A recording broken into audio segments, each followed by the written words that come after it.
ನೋಡಿ, ಈ ಕಲ್ಲಂಗಡಿ ಹಣ್ಣಿನ ಸಾಗಾಟ ಮಾಡುವಂತಹ ಸಂದರ್ಭದಲ್ಲಿ ನಾವು ಅನ್ಕೊಳ್ತೀವಿ ಕಲ್ಲಂಗಡಿ ಹಣ್ಣ ತೆಗೆದುಕೊಂಡು ಹೋಗ್ತಾ ಇದ್ದಾರೆ ಅಂತ ಹೇಳಿ. ಬಟ್ ಅದು ಹಾಗಾಗ್ತಾ ಇಲ್ಲ. ಕಲ್ಲಂಗಡಿ ಹಣ್ಣಿನ ಸಾಗಾಟ ನೆಪದಲ್ಲಿ ಬಾಂಬ್ ಸಾಗಾಣೆ ಮಾಡ್ತಾ ಇದ್ದಾರೆ. ಕಲ್ಲಂಗಡಿ ಹಣ್ಣಿನ ವ್ಯಾನ್ ನಲ್ಲಿ 18,000 ಜಿಲೆಟಿನ್ ಕಡ್ಡಿಗಳು ಪತ್ತೆಯಾಗಿದೆ. ಜೊತೆಯಲ್ಲೇ 4,800 ಡಿಟೋನೇಟರ್ಗಳನ್ನು ಕೂಡ ಸಾಗಿಸ್ತಾ ಇದ್ದಂತಹ ಖದೀಮರು. ಕೇರಳದ ಪಾಲಕ್ಕಾಡ್ ಜಿಲ್ಲೆಯಲ್ಲಿ ಪೊಲೀಸರು ವಿಶೇಷವಾಗಿ ಕಾರ್ಯಾಚರಣೆ ನಡೆಸಿದ್ದಾರೆ. ಕಲ್ಲಂಗಡಿ ತುಂಬಿದ್ದ ಚೀಲಗಳ ಒಳಗೆ ಸ್ಫೋಟಕ ವಸ್ತುಗಳು ಪತ್ತೆಯಾಗಿವೆ.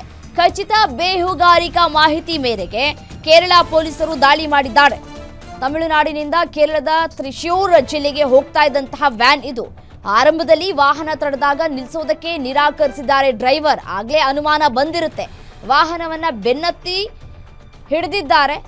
ಹಿಡಿಯುವಂತಹ ಸಂದರ್ಭದಲ್ಲಿ 90 ಬಾಕ್ಸ್ಗಳಲ್ಲಿ ಸ್ಫೋಟಕ ಇರೋದು ಪತ್ತೆಯಾಗಿದೆ. ಕಲ್ಲು ಕ್ವಾರಿಗೆ ಬಳಕೆ ಮಾಡೋದಕ್ಕೆ ಕದ್ದು ಮುಚ್ಚಿ ಸಾಗಾಟ ಮಾಡ್ತಾ ಇದ್ದಾರೆ ಅನ್ನುವಂತಹ ಮಾಹಿತಿ ಸಿಗ್ತಾ ಇದೆ. ಯಾಕೆ ಅಂತ ಪ್ರಶ್ನೆ ಮಾಡಿದಾಗ ಪ್ರಕರಣ ಬೆಳಕಿಗೆ ಬಂದಿದೆ. ಸದ್ಯಕ್ಕೆ ತನಿಖೆಯನ್ನ ನಡೆಸ್ತಾ ಇದ್ದಾರೆ.